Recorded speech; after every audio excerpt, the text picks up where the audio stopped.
Welcome back, engineering students, to this explainer. Today, we are tackling a massive and absolutely crucial topic, digital transmission. Now, if you're taking communication engineering, you already know that data inside a computer is, well, it's just a sequence of abstract ones and zeros. But here is the core engineering problem we're going to conquer today. How do we actually translate those abstract mathematical bits into physical, tangible signals? I'm talking about real voltages or pulses of light that can physically travel across a wire from point A to point B. It's a fascinating journey going from software down into the physical hardware, and we're going to break down the whole shebang step by step. All right, here's our game plan for today. First, we'll cover translating data to signals. Second, we'll dive into line coding schemes. Third, we'll look at fixing flaws with block coding. Fourth, we'll talk about scrambling long zeros. And finally, we'll wrap up with parallel versus serial transmission. So let's just jump right into section 1, translating data to signals. This is literally the first major hurdle of moving any data from a sender over to a receiver. The challenge we're facing is pretty straightforward in theory, but tricky in practice. At the starting point, the sender's computer generates digital data. Those standard 0 and 1 bits. But a physical copper wire or a fiber optic cable cannot carry a literal 1 or a 0. It only understands physics. It understands voltage or light intensity. So that raw data must pass through an encoder. The encoder's entire job, its whole reason for existing, is to convert those discrete bits into a physical digital signal, like a fluctuating square waveform, so it can actually cross the physical link. Then, on the other end, the decoder receives this fluctuating voltage and translates it right back into the digital data the receiver's computer can understand. Now, to understand how we actually measure this flow of data, we have to distinguish between two incredibly important concepts: bit rate, which we usually denote as N, and signal rate, or baud rate, which we call S. And people mix these up all the time. Let's think about it using a real-world physical analogy. Imagine a busy train station. The bit rate is the number of passengers, the actual data bits, waiting to travel. The signal rate, or the baud, is the number of train cars, the physical signal elements like the voltage changes, that are actually available to carry them. As engineers, our goal is to move as many passengers as humanly possible using the absolute fewest train cars. Why? Because that saves on track space, or in our networking world, it saves precious bandwidth. So the absolutely crucial point here is how we mathematically relate those passengers to the train cars. Here is the standard formula. S equals C times N times 1 over R. Let's break this down real quick. S is our signal rate, the train cars. N is the data rate, our passengers. C is just a case factor, which averages out to a half in most typical scenarios. But R is the magic variable here. R is the ratio of data elements to signal elements. Going back to our train analogy, R is exactly how many passengers you can cleverly cram into a single train car. If R is 2, you are packing 2 bits of data into every single voltage pulse. That means you need half as many pulses to send the exact same amount of data. And that right there, that is efficient engineering. Okay, let's move along to section 2 and see how early engineers actually attempted to design these digital train cars. We're going to look at the very first line coding schemes and the completely new problems they accidentally created. So the first attempt is unipolar NRZ, which stands for non-return to zero. It is the absolute simplest, most basic method you could think of. A positive voltage represents a 1, and 0 voltage represents a 0. The entire signal operates on just one positive side of the time axis. But as a real-world engineering solution, it has some pretty fatal flaws. First, it's costly. It consumes a ton of power because the voltage is always actively positive whenever you're sending ones. Second, it suffers from a huge issue called baseline wandering. Imagine driving down a completely flat, featureless desert highway at 2 in the morning. If you send a massive long string of zeros, the voltage just stays flat. The receiver's internal clock is like a tired driver. It has absolutely nothing to keep it alert, and eventually it loses its reference point. It drifts, essentially falls asleep at the wheel, and completely loses synchronization with the sender. To fix that glaring power issue, engineers developed polar schemes. This means moving to use both positive and negative voltages. Take NRZL, where the specific level of the voltage determines the bit, or even better, NRZI, where an inversion of the voltage determines the bit. Specifically, an inversion, a flip from positive to negative or vice versa, means a 1. NRZI is a really great step forward because those sudden inversions act like rumble strips or bumps in the road, constantly waking the receiver's clock up. However, what if you send a long string of zeros in NRZI? Well, there are no inversions for zeros. The voltage just stays completely flat again, and unfortunately, our tired driver, the receiver's clock, still falls asleep. And this brilliantly illustrates the ultimate solution to that synchronization problem, polar biphase, specifically Manchester encoding. If you map out the waveform for this, you'll see the genius. There is a guaranteed transition in the exact middle of every single bit. A 0 goes high to low, and a 1 goes low to high. That mid-bit transition acts like a built-in alarm clock, ringing every single microsecond. The receiver can literally never lose synchronization because it is constantly being forced to resync by the signal itself. It's bulletproof.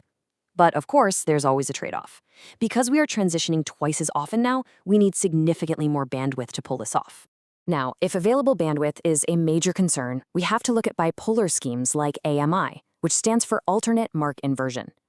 In this setup, a 0 is just 0 voltage. But every single time a 1 appears, the signal actively alternates between a positive and a negative voltage. This is a fantastic trick for balancing the electrical load. It completely eliminates the dreaded DC component problem that can fry equipment over long distances. But, as you might have guessed by now, we still have one remaining stubborn hurdle. If we send a massive string of zeros, the voltage just drops to 0 and stays there. Once again, our receiver's clock is going to go right to sleep. We absolutely need a way to patch this specific flaw. Which brings us nicely to Section 3, block coding. Here we'll see how we can elegantly patch the flaws of basic line coding before the transmission even happens on the physical wire. Block coding is essentially a software-level fix. Instead of changing the physical voltage rules, we actually change the data itself before it ever hits the encoder. First, we divide the data stream into manageable blocks of m bits. Then we use a really clever substitution trick, swapping that block for a slightly larger block of n bits using a predefined dictionary. Finally, we combine them back together into a stream. By intentionally adding these redundant bits, we can mathematically guarantee that a dangerously long sequence of zeros will never, ever be generated. Let's put this into perspective with a real-world example, the 4B/5B mapping table used extensively in networking. We take a 4-bit chunk of actual user data, and we swap it for a 5-bit encoded sequence. Think about a data sequence where a user tries to send all zeros, 0, 0, 0, 0. In the encoded sequence, our system immediately swaps that out so it becomes 1, 1, 1, 1, 0. By carefully designing this lookup table, engineers mathematically guarantee that the output sequence will never have more than one leading 0 and no more than 2 trailing zeros. Therefore, no matter what crazy data combination you send, you will literally never get more than 3 zeros in a row on the wire. The receiver stays awake, synchronization is maintained, and the baseline never wanders. It's a really elegant solution. But what if we are dealing with massive, long-distance telecom networks where adding all those redundant overhead bits just isn't efficient? That brings us to Section 4, scrambling long zeros. Scrambling is an alternative fix for that sleeping driver problem, and it's used specifically in long-distance bipolar networks. The technical definition is replacing long zero sequences with a special pulse pattern to force transitions, crucially, without altering the bit rate. If block coding was like completely changing your driving route to avoid the desert highway, scrambling is like cutting actual rumble strips directly into the asphalt. When the receiver hits a long, boring stretch of zeros, it suddenly hits a deliberate, pre-programmed pattern of voltage spikes. This safely jolts its clock back into tight synchronization without messing up the overall electrical balance of the wire. Let's see how this actually plays out in action with B8ZS. That stands for bipolar with 8-0 substitution. The golden rule here is, if you hit 8 zeros in a row, you immediately swap them out for a very specific pattern. Engineers use what we call V and B pulses. V stands for violation, a pulse that deliberately breaks that alternating AMI rule we learned about a minute ago. B stands for bipolar, a normal, rule-following alternating pulse. By throwing in these intentional paired violations, we force a hard clock reset. And because the V and B pulses are designed to perfectly balance each other out electrically, we maintain an average line voltage of 0. It's a brilliant, brilliant engineering hack.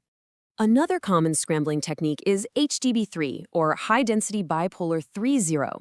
This one is even more aggressive. It triggers after just 4 zeros instead of 8. But it goes a clever step further. It actually adapts its substitution pattern based on whether the previous number of ones sent on the wire was odd or even. If it was odd, it uses one pattern. If even, it uses another. Why go through all that trouble? To strictly guarantee that the total number of non-zero pulses remains perfectly balanced at all times. This ensures the DC component remains exactly at 0, which is absolutely vital for protecting the delicate, incredibly expensive electronics used in long-distance telecom equipment. Okay, we've spent a lot of time discussing how to physically shape the signal. Now let's pivot to section 5 and look at the physical logistics of actually moving that signal across the network. We are talking about parallel and serial transmission. The best way to grasp this is to contrast the two modes visually. With parallel transmission, it is literally an 8-lane superhighway. You have 8 separate physical wires, and an entire byte of data, all 8 bits, drives down the wires side by side, arriving at the exact same time. Meanwhile, serial transmission is a single-lane road. Those same 8 bits have to line up and drive single file down one single wire, one after the other. Now, as you know, every engineering decision is a trade-off. Parallel transmission is incredibly fast, literally 8 times faster per clock cycle, but it is highly expensive because it requires multiple copper wires. And worse, at long distances, the signals on those parallel wires can electromagnetically interfere with each other, which is a phenomenon called crosstalk. Because of this, parallel is really only used for very short distances, like the internal communication buses right inside your computer's motherboard. Serial, on the other hand, is highly economical. It only requires one wire, making it absolutely perfect for long-distance network cables bridging entire cities and continents. But because bits travel single file, we suddenly need extremely strict rules for timing. Serial's first, most basic timing method is asynchronous transmission. Because bits are arriving single file, the receiver needs a way to know exactly where a byte begins and where it ends. So we use a start bit, which is a 0, and a stop bit, which is a 1. These act exactly like traffic lights for the data stream. The data waits at the red light, gets a green start bit, flows through, and then hits the stop bit. This allows bytes to arrive at random, independent times with uneven gaps between them. Now, it is very simple to engineer, but think about the overhead of adding those extra start and stop traffic lights to every single byte. It makes it way too inefficient for modern high-speed data. To achieve the massive speeds we expect today, engineers developed synchronous transmission. The big shift here is that there are absolutely no start and stop bits and no gaps at all between the individual bytes. Data just speeds down the wire in continuous, highly efficient blocks called frames. It is exactly like a massive high-speed bullet train where the cars are seamlessly linked together. However, because there are no traffic lights to guide the way, the sender and receiver must have their internal clocks perfectly synchronized to know exactly where one byte ends and the very next one begins. Finally, we conclude our transmission modes with isochronous timing. Here's the issue. Even with synchronous frames, the tiny gaps between the massive frames can still vary, causing micro delays. If you're downloading a text document, you wouldn't even notice. But if you are streaming a real-time 4K video or on a Zoom call, those uneven delays cause what we call jitter, that awful stuttering robotic glitch effect we all hate. Isochronous transmission mathematically guarantees that data arrives at a strictly fixed rate. It is literally the only way to prevent jitter, making it an absolutely critical engineering requirement for any modern high-fidelity multimedia streaming. And that brings us to the end of our explainer. We've seen how engineers took totally abstract zeros and ones, molded them into physical voltages, forced them into tight synchronization, and successfully routed them down single wires across the globe.